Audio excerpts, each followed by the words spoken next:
The Ales on Rails beer tasting event is back at the Verde Canyon Railroad. It's the 22nd annual event and nod to Oktoberfest, where you can enjoy Arizona craft beers before hopping on the train. Oktoberfest began in Germany in the 1800s as an endless wedding party for royalty. There were 40,000 guests who drank ale, dined, laughed, and betted on horses for days without end. That turned into a famed drinking celebration and eventually jumped the pond to also be celebrated in Arizona, though there was already a demand for beer here. In the 1850s, thousands of migrants came to Arizona and Sedona's Verde Valley, aiming to make a fortune in mining and railroading. The demand for beer actually skyrocketed in the West at the time because ales were deemed safer to drink than water. Wild, right?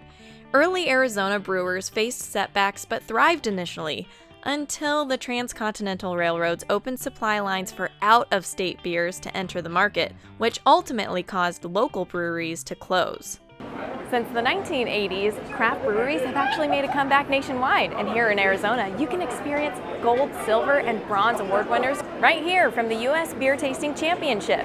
Now through the end of October, enjoy Ales on Rails at Verde Canyon Railroad's tap room under the newly constructed covered patio.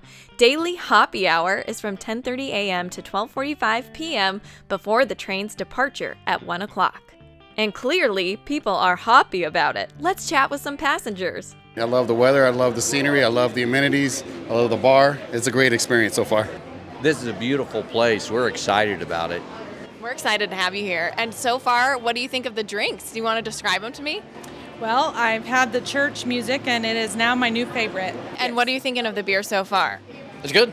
It's really good. I've seen you guys tried several drinks. What are you liking the most? Oh my gosh, well, we like the berry drink. Which one's that one? The meat and cider. Meat and cider. Is there something you're specifically looking forward to about the train ride?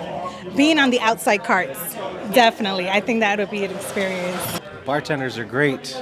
Yes. They give full cups and they're knowledgeable. They can tell you what it is. Yes. Cheers. Cheers. I'll fake cheers. Cheers.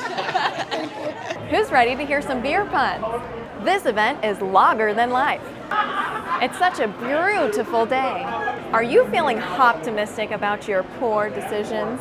Here you'll find the one-stop sampling of some of the state's most creative and richly flavored beers and twists on recognizable ales, lagers, stouts, pilsners, and IPAs. The railroad will also feature the world's oldest fermented beverage known to mankind called mead, made from honey. Plus, a kombucha is on the roster, and you'll enjoy drinks with hints of pine, citrus, fruit, spice, malt, and florals that create flavors described as crisp, robust, smoky, and pleasantly bitter. And all of that pairs well with basically everything on the lunch menu at the Verde Canyon Railroad. Yes, lunch is included. So let me break it down for you. For $155 plus taxes and fees, here's what you get with your Ales on Rails experience. 4 tastings of Arizona craft beers, cider, mead, or kombucha on the patio prior to the train's departure, a scrumptious scratch-made lunch from Copper Spike Cafe, an indoor seat and access to an open-air car aboard the Verde Canyon Railroad for an autumn train adventure, complete with a champagne toast and charcuterie tray, and a stainless steel souvenir pint glass with the Verde Canyon Railroad logo. And it's important to note that participants must be 21 years and older to have an Ales on Rails ticket. But everyone is invited to ride during one of the railroad's premier seasons. Children and non-drinkers are welcome to have lunch and ride the train at the standard rate. There's a limitless world of craft beers out there. You'll find the one that suits your palate at the Verde Canyon Railroad's Ales on Rails before climbing on board the train for a spectacular 4-hour journey through Arizona's other Grand Canyon. Be sure to visit the website to make sure that there's a seat waiting for you. Cheers!